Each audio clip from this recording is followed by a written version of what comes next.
c'était un exercice pour le corps de Christ aujourd'hui. L'attention est sur le corps de Christ ou sur l'Église. Et on sentait qu'à ce moment-ci de l'histoire de notre Église, on avait à vivre ça. Que l'Église, en tant que corps, en tant que collectivité, avait du ménage à faire, puis avait besoin de guérison, avait besoin de pardon en tant que corps. Et donc, ce matin, l'attention, bien que chacun, vous allez vivre des choses personnelles, l'attention est sur le corps de Christ. Et puis, c'est ce qu'on vit ensemble aujourd'hui qui est le plus important. Et ce à quoi le Seigneur nous a appelés à vivre. Et dans cette veine-là, vous avez vu, j'ai ici une tête. La tête. Y a-t-il quelqu'un qui reconnaît la tête de cette statue-là? De David.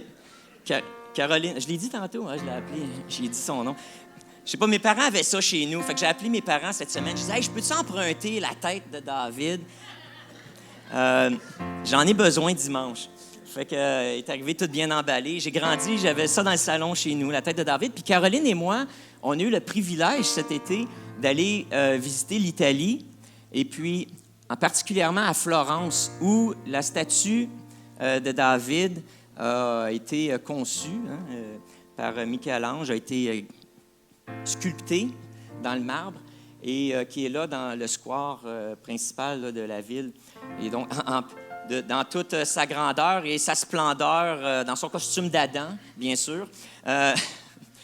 Et aujourd'hui, on a juste la tête. Mais pourquoi j'ai juste la tête? Mario l'a deviné tantôt. Il dit, « Hey Pascal, ça me fait penser à quelque chose. » J'ai dit, « Ah oui, à quoi? » Il dit, « Je regarde ça, puis qu'est-ce que tu as dit que tu voyais? » Je voyais la tête de l'Église, Jésus, puis il manquait le corps pour... Parce que lui, il nous donne l'idée, mais c'est nous autres qui agissons. C'est ça. Fait que c'est pour ça, aujourd'hui, j'ai amené une statue, mais qui a juste une tête. Parce que ça peut être beau, la tête, mais vraiment, on sait qu'il manque quelque chose. On regarde ça, puis on se dit, il manque quelque chose. On se demande de quoi qu'il a l'air, le reste. Puis ceux qui ont déjà vu la statue, vous le savez, qu'est-ce que le reste de la statue a de l'air, mais peut-être, ce matin, vous êtes là, puis vous n'avez jamais vu l'original. Puis on se pose la question, qu'est-ce que le reste a de l'air? Puis je vais lire quelques passages dans les Écritures. Si vous avez vos Bibles, vous pouvez les prendre puis suivre avec moi. Je vais vous inviter à ouvrir l'Évangile dans le Nouveau Testament, à l'Épître de Colossiens. C'est un petit épître, juste une petite lettre que Paul a écrite à une église qui était dans une ville, dans la ville de Colosse, puis il y a juste 4 chapitres. Mais ce petit livre-là est rempli de théologie, puis de concepts profonds. Puis aujourd'hui, je vais attirer votre attention sur le concept du corps, vous l'avez deviné déjà, comme Mario l'a fait. Mais Colossiens, à partir du chapitre 1 au verset 9, Paul écrit ceci. « Aussi, depuis le jour où nous avons entendu parler de vous, nous aussi, les apôtres et puis l'équipe missionnaire de Paul, nous aussi, nous ne cessons de prier Dieu pour vous. Nous lui demandons qu'il vous fasse connaître pleinement sa volonté, en vous donnant par le Saint-Esprit une entière sagesse et un parfait discernement. Ainsi, vous pourrez avoir une conduite digne du Seigneur et qui lui plaise à tous égards. » Donc déjà, Paul ici commence à donner des indices. Il veut qu'on soit rempli du Saint-Esprit. Il veut que, à travers le Saint-Esprit, on reçoive une sagesse surnaturelle, c'est-à-dire une compréhension des choses spirituelles. Et ensuite, il veut même qu'on reçoive aussi le discernement, cette capacité de voir dans le monde spirituel les dynamiques. C'est ça le discernement, c'est de comprendre les dynamiques spirituelles qui nous entourent, au-delà du monde physique dans lequel on vit, de voir dans le monde spirituel et de comprendre les dynamiques. C'est à ça qu'il fait référence ici. Ainsi, vous pourrez avoir une conduite digne du Seigneur. Donc, il s'attend aussi que les chrétiens, les croyants, non seulement aient une vie spirituelle active, qui ait de la sagesse, puis du discernement, puis qu'ils soient remplis du Saint-Esprit, mais il s'attend que la vie, notre conduite, c'est-à-dire notre incarnation dans le monde matériel, que cette conduite-là, ce comportement-là s'aligne avec les réalités spirituelles du royaume de Dieu. Ainsi, vous aurez cette conduite digne du Seigneur et qui lui plaise à tous égards. Donc, il s'attend qu'on plaise à Dieu. Et donc, dans notre conduite, on peut plaire à Dieu spirituellement, mais Paul dit qu'il faut plaire à Dieu aussi dans le monde temporel, dans notre conduite.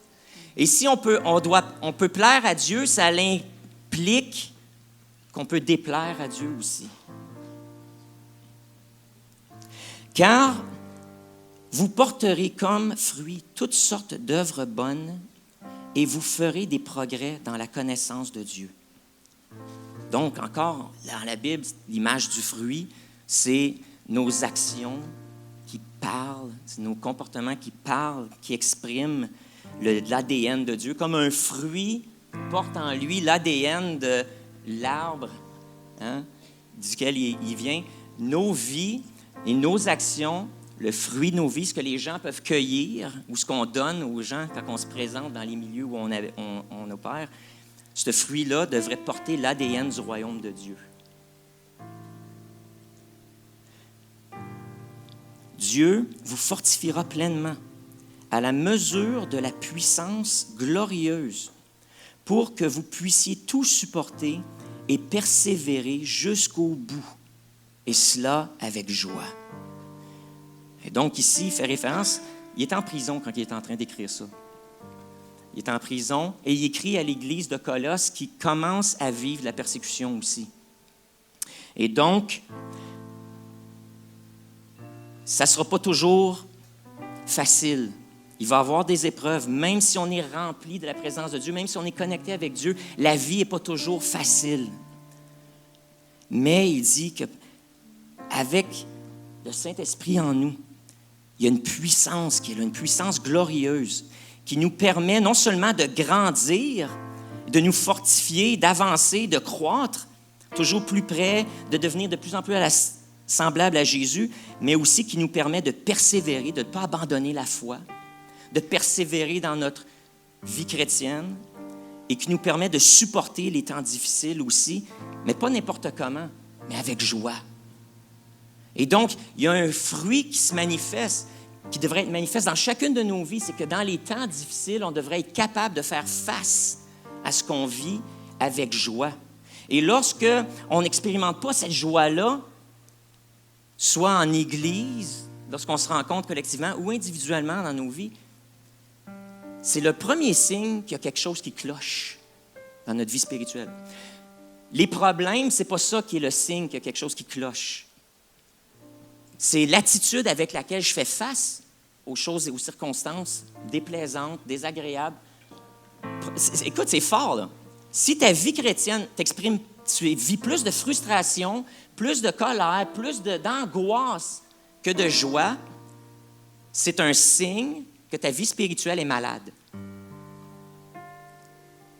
C'est pour ça qu'on est là aujourd'hui.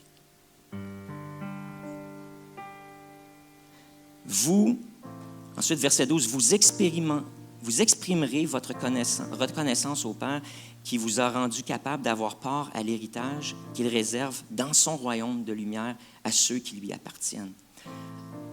Alors, verset 13, on s'en vient dans Paul défile ici une série de concepts théologiques. Il dit « Il nous a arrachés au pouvoir des ténèbres et nous a fait passer dans le royaume de lumière. » Ça, c'est l'expérience du salut. C'est-à-dire qu'avant de connaître Jésus, on est dans les ténèbres, on est dans le noir, on n'est pas connecté avec Dieu, on n'est pas capable de comprendre les choses spirituelles. On comprend des choses spirituelles, mais c'est souvent les choses du monde des ténèbres ou des générations dans lesquelles on vit. Mais voici, Christ nous prend, il nous arrache de la terre, il nous prend d'un terrain qui est mauvais, et puis il nous transplante dans son royaume de lumière. Donc déjà là, ceux qui ont écouté la prédication sur 4 raison pour laquelle ton onction est limitée, vous allez comprendre pour l'importance d'être arraché, d'être transplanté. Et donc, notre vie maintenant devrait changer et refléter le royaume de lumière dans lequel on est transplanté. Étant unis maintenant à lui, à Jésus, nous sommes délivrés, car nous avons cru dans le pardon des péchés. Donc, il y a quelque chose qui se passe lorsqu'on est devant Jésus, puis que soudainement, on est transporté dans la lumière. C'est que soudainement, cette lumière-là met en évidence tous nos fautes, tous nos manquements, tous les aspects de nos vies qui, lorsqu'on se compare à Jésus, qui est le standard, on réalise combien on est loin du standard, qu'on est loin de l'archétype de l'être humain et que nos vies sont imparfaites, que nos vies sont remplies justement de péchés, de conceptions erronées, d'habitudes, de modes de pensée, de dépendance qui sont contraires au royaume de Dieu. C'est quand on est transplanté dans le royaume de lumière. C'est pour ça que des fois, c'est difficile de faire l'évangélisation, puis si on commence avec le péché avec les gens. Parce que les gens ne comprennent pas, parce qu'ils sont encore dans les ténèbres, ils ne peuvent pas voir le péché qui sont en eux. Alors, d'arriver puis commencer ton évangélisation en 2023 avec dire aux gens, tu dois te repentir de tes péchés, les gens ne comprennent pas en 2023. Puis, je veux te dire que c'était même pas comme ça que les premiers chrétiens évangélisaient. Mais ils faisaient de l'évangélisation de puissance. Ils arrivaient dans une ville, ils guérissaient des malades, chassaient des démons, parlaient de Jésus, de sa vie, faisaient les gens tomber en amour avec Jésus, puis expliquaient que la puissance qu'il démontrait, c'était Jésus qui le faisait. Et les gens étaient tellement fascinés qu'ils disaient « Je le veux ». Puis une fois qu'ils passaient des ténèbres à la lumière, c'est là souvent que « Wow! » Tu as cette expérience-là de conviction de péché. Des fois, ça se passe dans ce moment-là, alors que Jésus est en train de te transplanter, la lumière arrive, puis elle expose des choses. Mais comprenez-moi bien, ça prend de la lumière pour que les gens comprennent c'est quoi leur situation de vie. Et c'est pour ça que les premiers qui devraient être les plus allumés sur le péché devraient être les chrétiens. Les plus allumés, ça devrait être nous, parce qu'on est transplantés dans ce royaume de lumière-là. Et à chaque fois qu'il y a quelque chose qui ne s'aligne pas avec Christ, ça devrait être super évident pour nous. Et ça devrait être un sentiment qui est intolérable, qui nous pousse à faire ça, venir devant Jésus et demander le pardon de nos péchés. Ce n'est pas juste pour le moment de notre conversion, ça, mais c'est un style de vie. Alors que Christ continuellement met en lumière, puis qu'on réalise, j'ai encore du chemin pour ressembler à Jésus, on vient à la croix, on demande pardon, puis on dit, Jésus, transforme-moi. Alors ce Fils, et voici, il décrit, ce Fils, Jésus, il est l'image de Dieu que nul ne voit. Il est le premier-né de toute la création. Et c'est pour ça que Dieu a dû venir sur terre. Il est invisible. Il est invisible. Et le monde essayait de connecter avec Dieu, mais il est invisible. Il ne comprenait pas. C'est difficile de connecter avec un Dieu invisible. Alors Dieu a dit, je vais me rendre visible. Et il est descendu, puis il s'est montré. C'est Jésus. Puis là, on a son histoire. Et lorsqu'on lit la Bible, lorsqu'on lit l'Évangile, on devrait être en mesure de fermer nos yeux puis d'imaginer qu'est-ce qu'il y avait de l'air, tellement les descriptions sont bonnes. Et de voir le film. Pas besoin de regarder The Chosen. Tu devrais être capable de lire l'Évangile puis de voir Jésus. La manifestation de Dieu sur terre, d'un Dieu invisible. Il s'est rendu visible. Et c'est en lui qu'ont été créées toutes les choses dans les cieux et sur la terre, les visibles, les invisibles, les trônes, les seigneuries, les autorités et les puissances. Ici, il nomme des niveaux d'autorités démoniaques qui sont en opération dans le monde. On va prêcher là-dessus très bientôt. Mais il y a des trônes, il y a des seigneuries, des autorités, des puissances et des niveaux, une hiérarchie satanique qui est en opération dans le monde. Mais la bonne nouvelle, c'est que Jésus est au-dessus de tout ça. Et toute puissance lui est soumise. Et par lui, tout a été créé. Il est lui-même bien avant toutes ces choses et tout subsiste en lui. On s'entend qu'on est en train de décrire Dieu, là, le créateur du monde.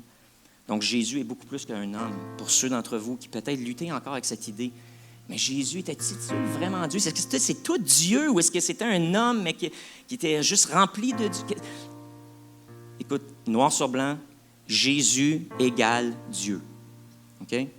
Jésus égale le Créateur qui s'est incarné, qui a pris une forme humaine. Il est lui-même la tête de son corps, qui est l'Église. Voilà pourquoi j'ai David ici avec moi.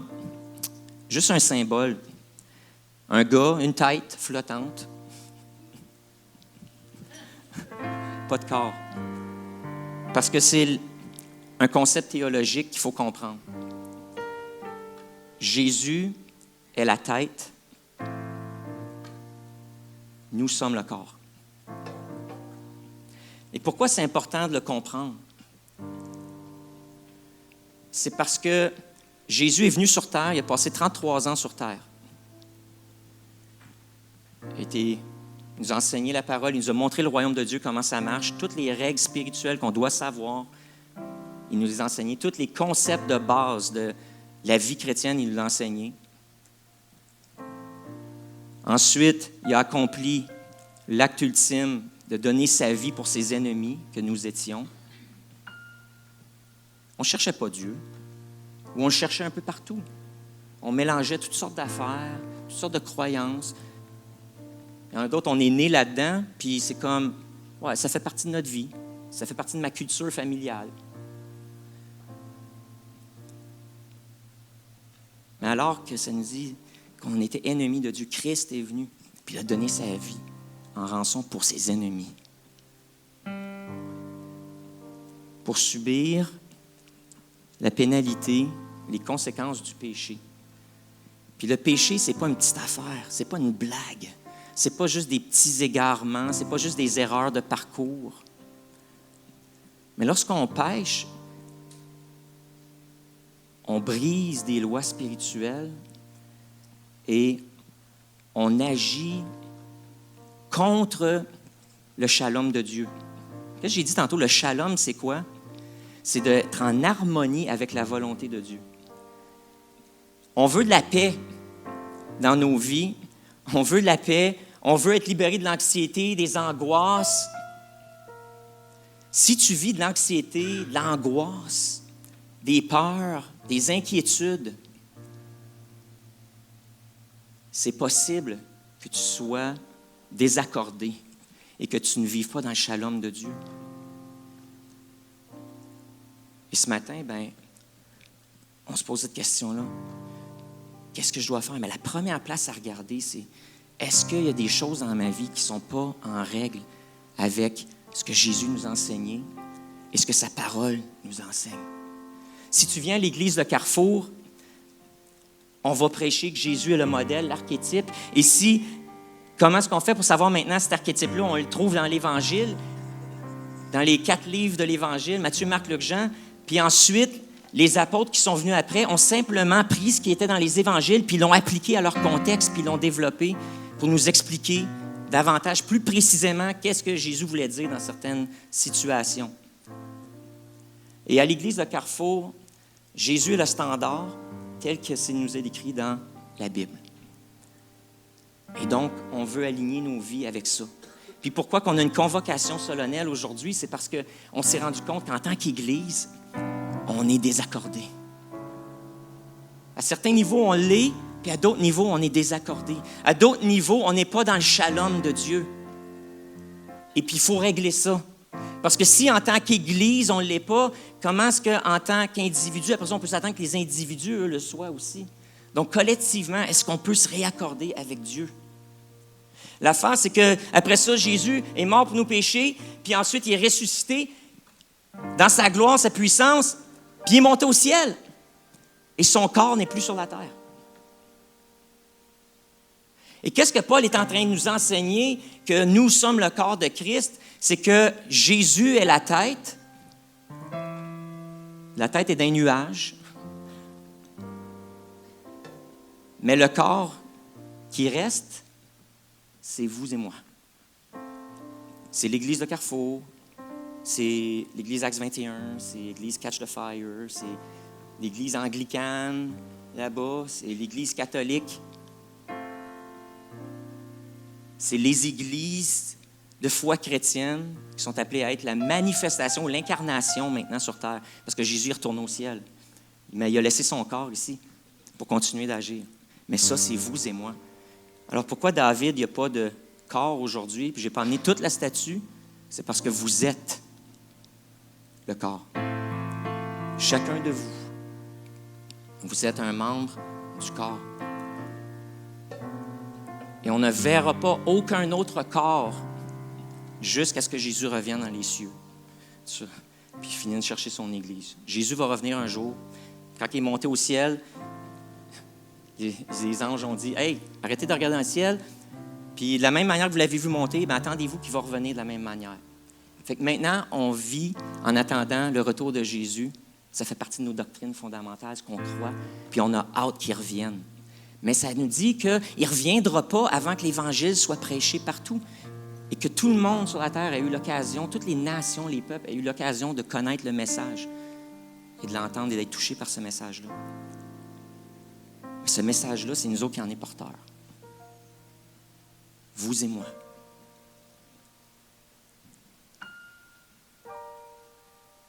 Quand le monde te regarde, est-ce qu'il voit Jésus? Quand tes collègues au travail te regardent, est-ce qu'ils voient l'incarnation de Jésus? Quand tes enfants te regardent, quand ton conjoint, ta conjointe te regarde, ton chum, ta blonde, mon oncle, ma tante, le voisin d'en face, le voisin d'arrière, le voisin d'à côté, puis de l'autre côté, est-ce qu'ils voient Jésus? Ou ils voient juste quelqu'un comme eux autres? Quand Jésus arrivait quelque part, il laissait personne indifférent. Puis on se garrochait pour le rencontrer ou on se garrochait pour le persécuter. C'était les deux seuls. Il n'y avait pas d'indifférence. Lorsque Jésus arrivait quelque part, il n'y avait pas d'indifférence. Comment est-ce que ça se fait que la plupart du temps, quand je sors et je parle que je suis pasteur de cette petite paroisse ici, qui s'appelle l'Église de Carrefour, les gens sont indifférents. On n'est peut-être pas en accord avec Jésus. On n'est peut-être pas dans le shalom. Parce que soit que les gens devraient se garrocher pour venir ici et expérimenter quelque chose d'extraordinaire, ou ils nous garrochent des roches, puis ils nous persécutent, puis ils nous salissent notre réputation. Mais j'ai un autre problème. Présentement, face au monde, on est indifférent. Les gens nous regardent, puis c'est comme, l'Église, c'est quoi ça? Ah, les gens pensent tout le temps que je parle du Carrefour de l'Estrie, que je vais aller magasiner. Non, je ne travaille pas au Carrefour. Je ne suis pas un manager au Carrefour de l'Estrie. Non, je suis pasteur, comme un curé qui est marié dans une petite église, à côté du cégep. Là, il faut que je décrive où est-ce qu'on est. La rue Saint-Michel, ils ne savent même pas c'est quoi la rue Saint-Michel. À côté, pas loin du cégep, là. Non, la seule persécution qu'on a en ville, ça vient des chrétiens. La seule persécution qu'on a vient des chrétiens. Puis ça aussi, ça me dit, j'ai un problème. Je ne dois pas être dans le shalom de Dieu.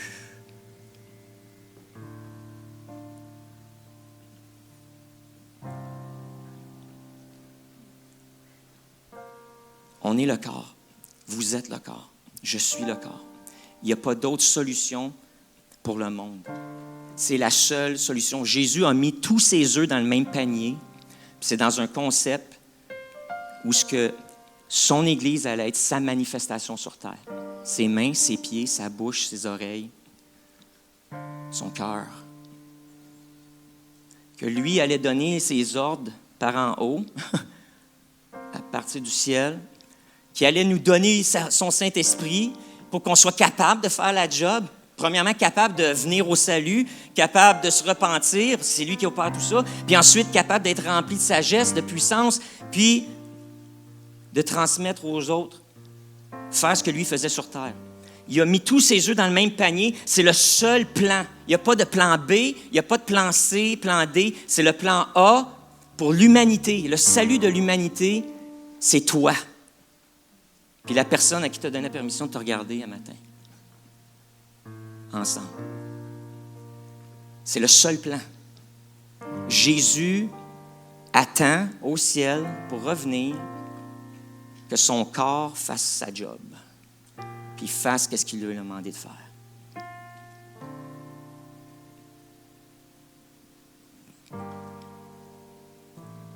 Alors la question, c'est qu'est-ce qui interfère? Comment ça se fait que je crois en Jésus, puis j'ai déjà compris ce concept-là, puis... mais comment ça se fait que je ne le vis pas? Comment ça se fait que quand je prie, les gens ne sont pas guéris? Comment ça se fait qu'il y a toutes sortes de mal autour de moi, puis dans les environnements où je suis, c'est le mal qui domine, c'est les jokes cochonnes, comme j'étais chez M. Puff hier, puis il y a un gars qui arrive, tout bonnement, « Je peux-tu vous conter une joke? » J'étais avec mes enfants, puis j'ai dit, là, déjà, j'ai vu venir. J'ai dit, bon, es-tu général, ta joke? T'sais? Ou PG? Ah, ben, il dit, attends, je vais l'adapter. Fait que là, il commence. Il avait dit sa première ligne. J'ai dit, garde, c'est pas mon genre d'humour. Je n'ai pas besoin de ta joke. Puis là, il m'en a fait une meilleure. Qu'est-ce qu'il dit, Frodon, quand il passe en avant de chez eux? Non, redonner. Il dit, c'est ici que j'habite. Okay. Oh.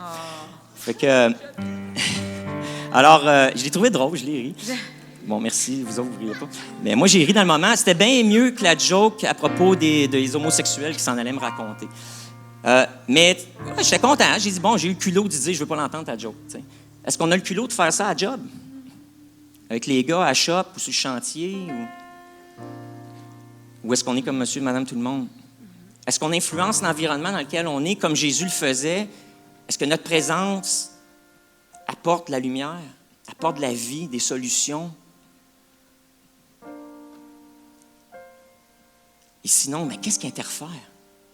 Il faut se la poser, cette question-là, frères et sœurs. Il faut se la poser. Puis c'est à ça que ça sert, Pâques. C'est pour ça qu'ici, à l'Église, depuis 2 ans, on fait toujours un moment d'introspection à Pâques. Cette année, on fait 40 jours de jeûne. On a fait 20 l'année d'avant.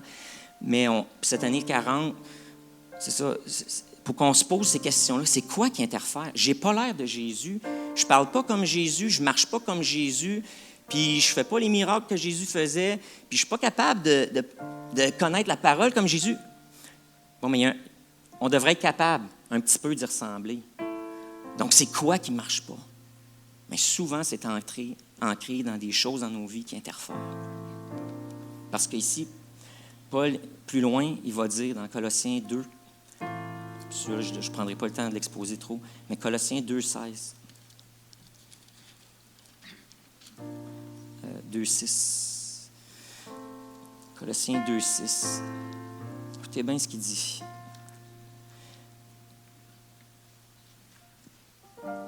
Aussi, puisque vous avez reçu le Christ, Jésus le Seigneur, comportez-vous comme des gens unis à lui. Okay? Alors, on revient à nos comportements, à comment on vit notre vie.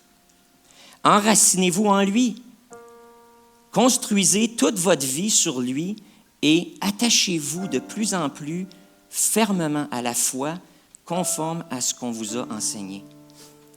Donc, c'est possible d'être comme Jésus, d'être ancré comme lui, de parler comme lui, de faire ce qu'il faisait, puis de vivre comme lui, puis d'avoir de l'influence comme lui en avait. C'est possible.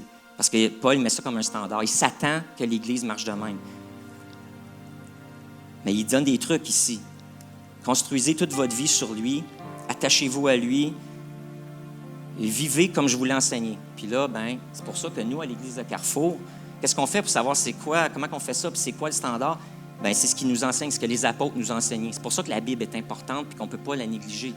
Parce que c'est là que tu vas trouver comment vivre ta vie. Ce n'est pas en toi-même. Ce n'est pas en regardant les voisins, puis ce n'est pas en regardant les gens autour, puis ce n'est pas en regardant notre culture que tu vas la trouver. Ce n'est pas en cherchant dans l'humanisme, ce n'est pas en cherchant dans les nouvelles tendances de psychologie ou dans les nouvelles tendances de techniques là, de réalisation de soi qu'on va trouver comment vivre notre vie. C'est certainement pas Hollywood ni Nashville qui vont nous les donner non plus, comme on a pu voir aux Grammys cette année, alors qu'on chante une chanson, Unholy, puis que littéralement, il y a de l'adoration de Satan sur le stage devant les milliers de personnes à la télé.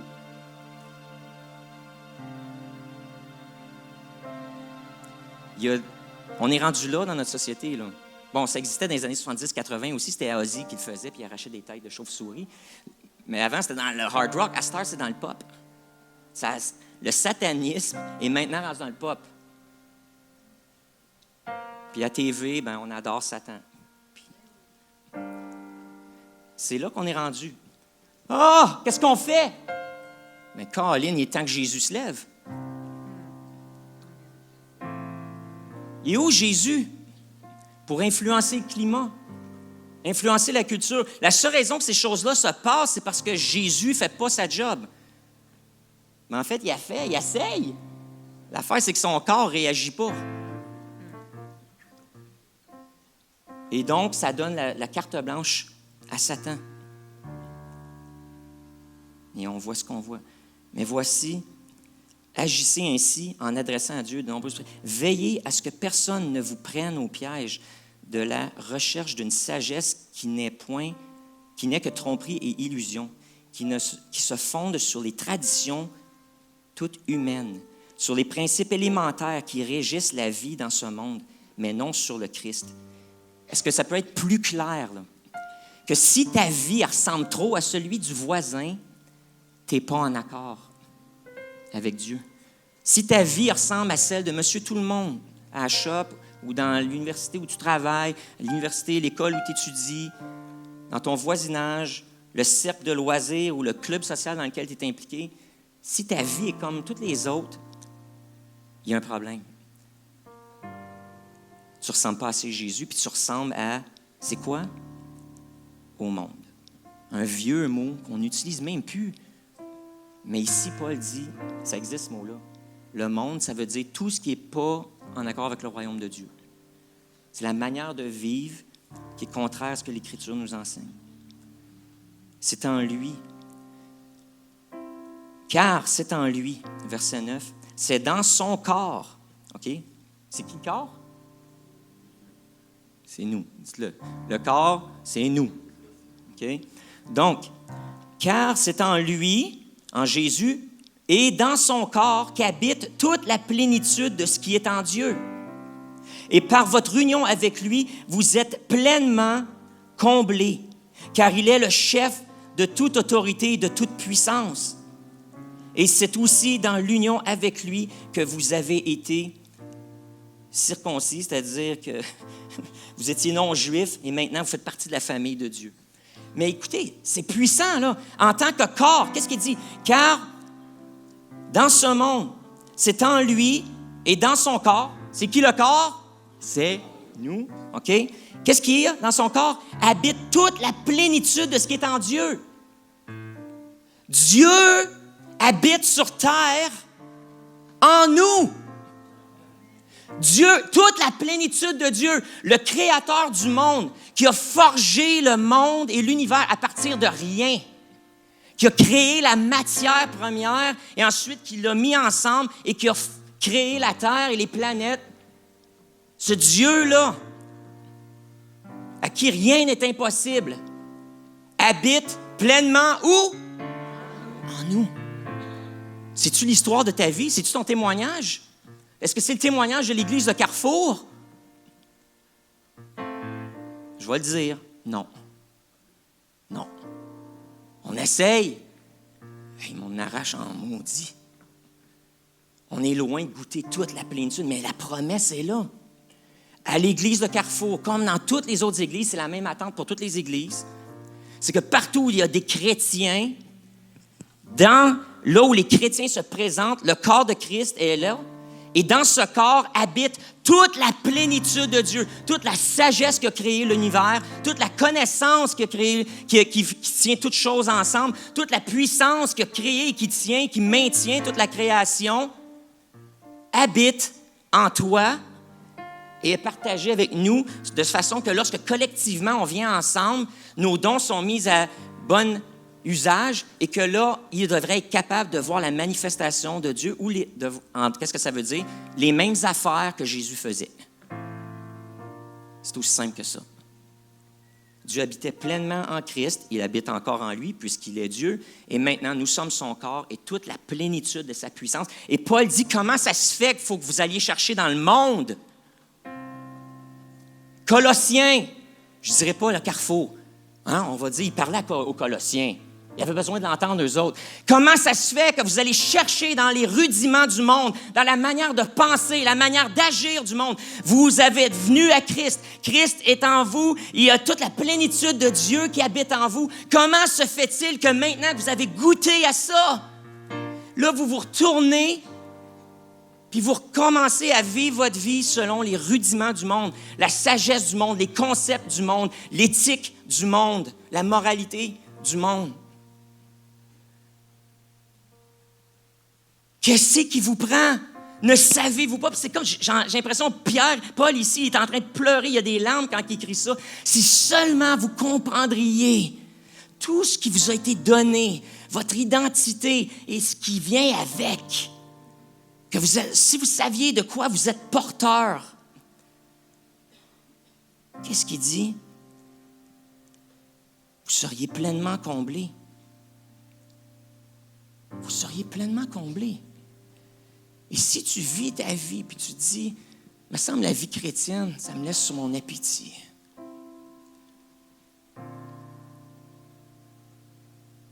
Puis que tu sens que tu as besoin de combler du vide avec des relations dans ta vie, avec des gens qui n'ont pas vécu ça. Si tu t'entends mieux, OK, écoutez bien, là. Si tu t'entends mieux, puis tu as du meilleur temps avec des gens dans ta vie qui n'ont pas la foi,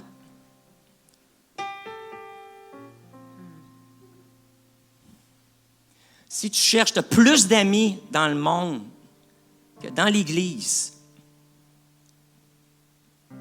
si tu as plus d'affinité avec ton prof de philosophie, ton prof de sociologie, ton prof de n'importe quoi à l'université, ou avec quelqu'un qui t'inspire, un influenceur sur YouTube, puis que tu aimes mieux passer plus de temps à écouter ça, ou de parler avec eux, que de te plonger dans la Bible ou venir te rassembler avec des chrétiens pour connaître et grandir dans ta foi. Paul il dit ici, c'est simple, tu es déconnecté. Tu n'es pas ancré. Parce que ton premier réflexe, ta première allégeance est à Christ. Et que si tu aimes Jésus, puis que tu es son corps, tu veux être avec le corps. Tu n'as pas le choix d'être avec le corps. Puis mon cœur est brisé, frères et sœurs, parce que j'ai combien de conversations avec des chrétiens, des enfants de Dieu, mais qui ont le dédain de l'Église.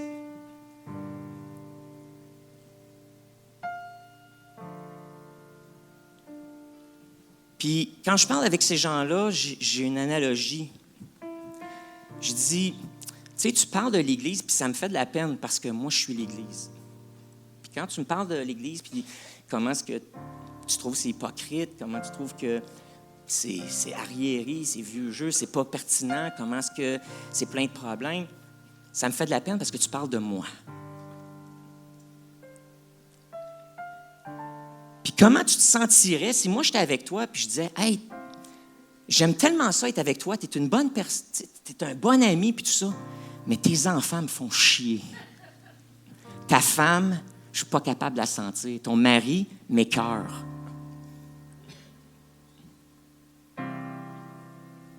Puis mon cœur brise à chaque fois que j'ai des rencontres avec des enfants de Dieu, puis c'est ça qui sort de leur bouche. Puis frères et sœurs, je pense que même moi, j'ai eu des moments comme ça, où j'ai été blessé par des frères, des sœurs. Puis je les en ai voulu. Puis ça m'a écœuré.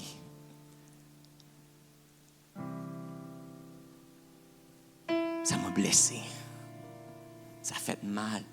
Parce qu'on a fait, tout nous fait toujours plus mal quand c'est fait par quelqu'un qu'on aime.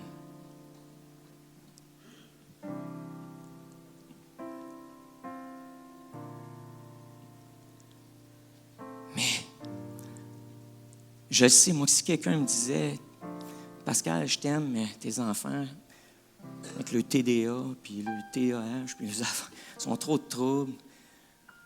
J'aime pas ça, ils me dérangent. Ta femme, oh, pas pour qui qu'elle se prend, elle, mais je suis pas capable de la sentir. Fait que, gars, on va aller jouer au pool, là, puis on va se rencontrer, toi puis moi, mais je peux pas aller chez vous. Tu sais, je dirais, je peux pas être ami avec toi. Tu me prends moi, puis tu prends ma famille. Puis c'est comme ça, moi, en tant que votre pasteur, c'est comme ça, Caroline, puis moi, on se sent.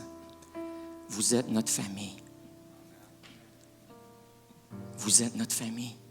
Puis quelqu'un parle en mal de vous, ça me fait mal, comme ça fait mal quand quelqu'un parle en mal de mes enfants.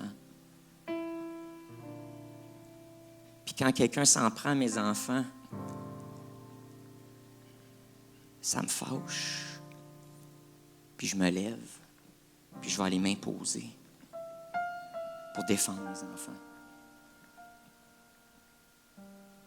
Et on devrait chacun avoir cette même réflexion, cette même attitude lorsqu'on parle de nos frères et nos sœurs, puis lorsqu'on parle de l'Église, le Carrefour.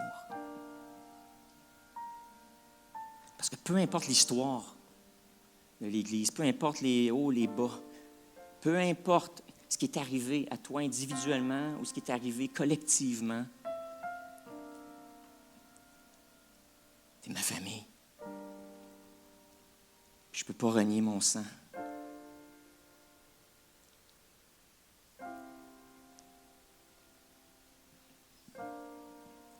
Mais si on ne vit pas ça, ce sentiment-là d'appartenance, d'unité entre nous, c'est parce qu'on est déconnecté de la tête dans certaines dimensions de nos vies. Parce que quand tu es connecté à la tête, tu es conscient que tu es connecté au reste du corps, puis tu dépends du corps, puis tu sais quoi, tu aimes le corps, puis tu en prends soin du corps.